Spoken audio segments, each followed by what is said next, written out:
guys, Salala chickens. Ayan, mga manukan dito. So let's go, mother.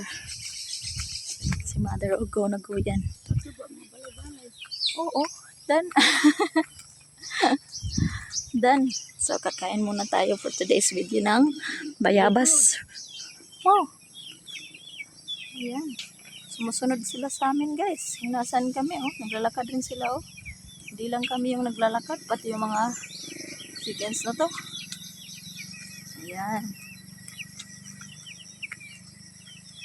Ayan, dami nila. So ito, guys, tanggalan muna natin ng yung bayabas. Kasi yung kakainin ko yung balat lang niya. Kasi ayoko na ang seeds kasi umano sa ngipin ko. Ayaw matanggal.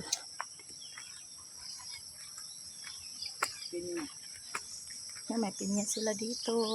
Ayan. Tapos may maliit na bahay. Iwan ko anong bahay yan. Para sa hayop. Siguro. Para sa manok pag umuulan. Ayan. Doon, no? Pagkalawak ng manukan dun banda. So, dito na tayo sa guys. Tingnan nyo yung daan. Putik. Kasi, siguro, umulan pala kagabi. Wow, ang ganda tingnan, guys.